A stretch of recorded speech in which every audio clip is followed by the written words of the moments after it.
Hey there. This game is 1, 2, 3, 4, 5, 6, 7, 8. 8 years old? Damn, that's older than I remember. But I still think it's amazing. But it's too easy though. Which is why I'm trying to beat this game without any upgrades. The rules of this challenge are: number 1, I cannot use a single skill point or obtain any skills in any way possible. Number 2, I cannot craft anything, suits, gadgets, suit mods, unless I'm forced to by the game. When in combat, I cannot use any gadgets or suit mods unless I'm forced to by the game. Web bomb. Sorry, my throat's a bit dry. And that's it. Pretty simple, but effective challenge. If the first 3 hours of the game went so easy, yeah, nothing changes from the beginning to the dual purpose mission. So I'm just gonna skip over missions from that. And I definitely did not die to Shocker on his second boss battle 3 times because there's no footage of that, so it never happened. Anyway, here's some highlights from everything before dual purpose. Enjoy. Stupid ass fucking ugly ass suit, get out of here. Piece of shit, oh shit. Who's the better Spider-Man now? Stupid prick. Die now. Here's some extra things that you might be wondering. The Far From Home suit and the Amazing suit are free suits that serve no benefit with no suit powers, and they're just my go-to suits for this game, so that's why I'm using them. I was forced to use the Impact Web when you unlock it, but, you know, it's a forced thing anyway. Can't do much about it. And finally, the reason why the map is fully plotted out is because during the downtime between missions, I just swung around and got all the police towers. So that's why it's fully shotted out. Now, let's get to dual purpose.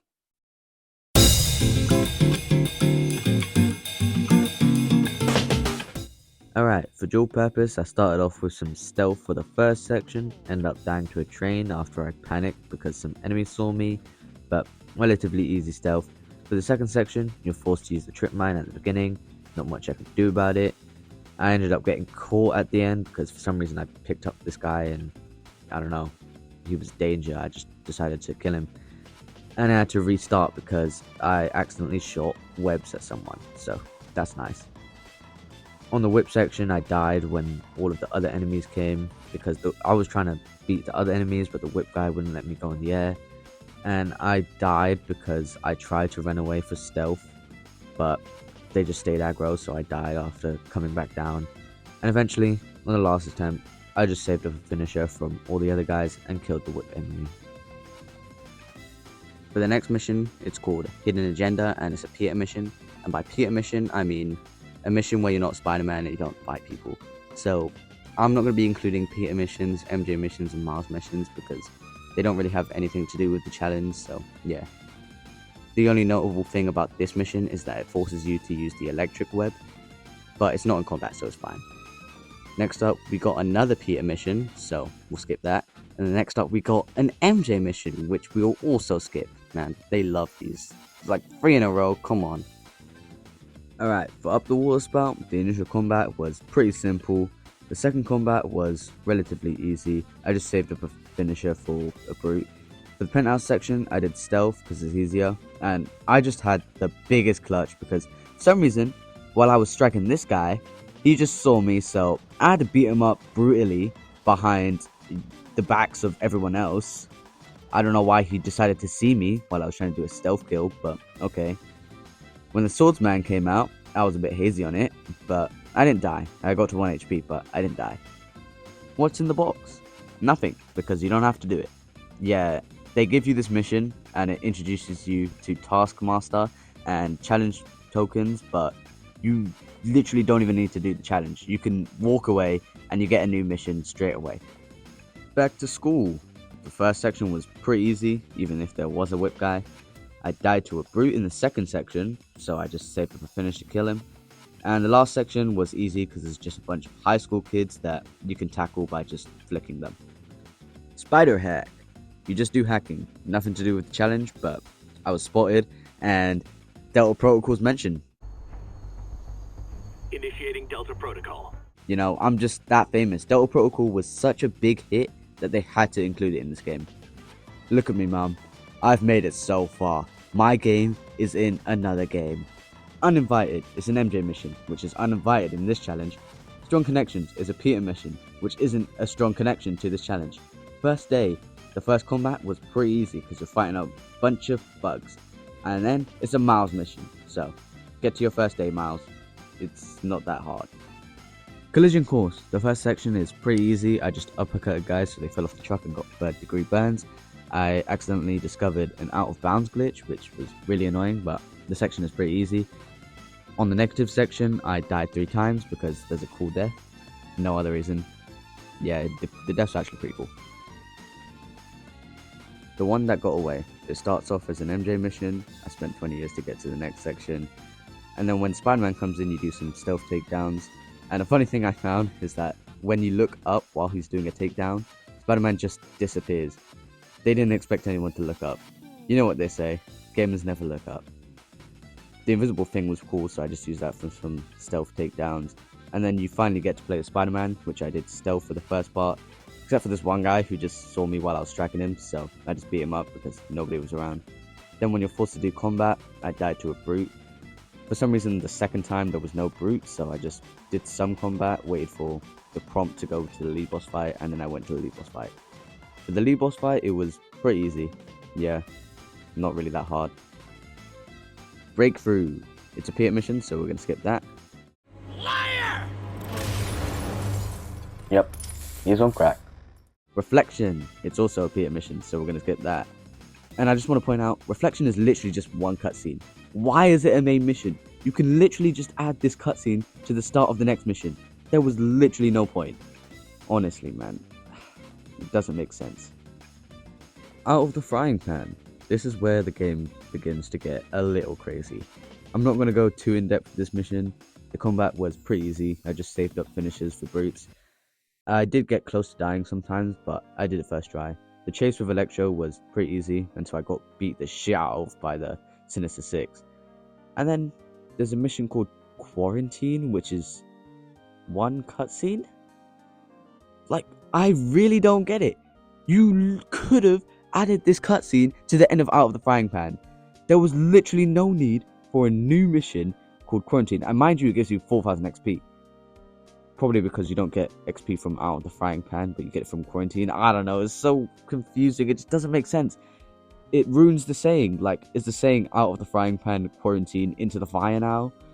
Honestly, I really hate it. Into the fire. I went to the electro section first, and you're forced to use the web shooters. These electrical boxes cannot be destroyed unless you web them up. I didn't use my web shooters on enemies, I just used it on the boxes, and I saved up finishes for brutes, so relatively easy combat. The Rhino section was pretty easy. I just kicked enemies off the roof and made them fall to their deaths. I saved up finishes for these really annoying jetpack guys. These guys are so annoying. I really hate them. I'm so glad they only take one finisher though. Picking up the trail. Start off with some simple puzzles at the beginning. Then you get to the Electro boss fight where you have to web them up. Then they switch it up and they're like, oh, you have to web up the electrical boxes now. Why couldn't you start with the electrical boxes and end with the electrical boxes? Then Vulture comes in, so I focused on him at first, then back to webbing up Electro. I really don't know how many times I'm going to have to use these web shooters until the end of the game. Streets of Poison. The swinging sections were pretty easy. Then you get into the mini boss with Scorpion, where you have to use the webs again. 2 in a row where I have to use the webs. Actually, technically 3 because of the electrical boxes from Into the Fire. So that's nice, isn't it? It was an easy boss fight, but I would really appreciate it if I could not use my webs. Before this next section, I'd like to ask you to subscribe. This video took over 500 seconds to make, and it would be really appreciated if you could subscribe. It helps me a lot. Anyway, to the next mission. Supply Run. It's a Mars mission, so skip that. Heavy Hitter. This has to be one of the hardest boss fights in this game. I died once, and throughout my winning attempt, I was on like 10 HP the entire time. I had to heal. I could not use finishes. It was too risky. I focused on Rhino at first, but whenever I tried to do a combo, Scorpion would interrupt it. So that was very nice. And then after Rhino died, Scorpion died in like 2 hits after I use some throwables. Luckily this time, there are throwables to use. So, no web shooters, thank you. Step into my parlor. How about we step out of this parlor because it's an MJ mission. The heart of the matter, the penultimate mission.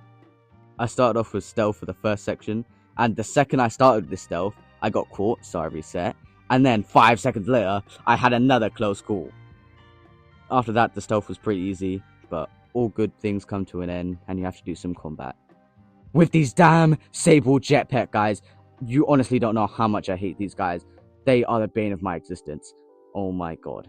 The first time I died to them, I was like, it's not that big of a deal, you know. And then the second time, I got flung a million miles. And then the third time, I actually wanted to unalive myself. The attempt that I actually beat them, a guy got stuck in a building. So I was just so devastated.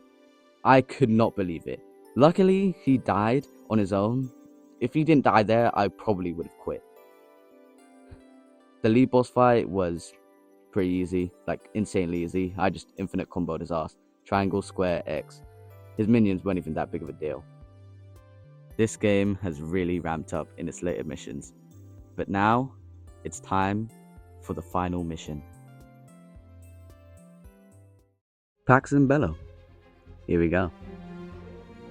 Now, this boss fight was actually easier than I expected. I died 3 times, but that was literally just because I was rushing and I was not locked in. And surprisingly, you don't actually have to use the new resupply suit power. I actually expected you to have to use it, but you don't, so that's a nice breath of fresh air. I guess that's it. The end of the challenge. If you made it this far, please subscribe. My storage is literally exploded because of this video. Please, my phone's never going to be the same after this. If you want to see me do this with Miles Morales and Spider-Man 2, leave a like, I guess. And with that, this has been Cinema Games Tales. I hope you enjoyed, and have a good one.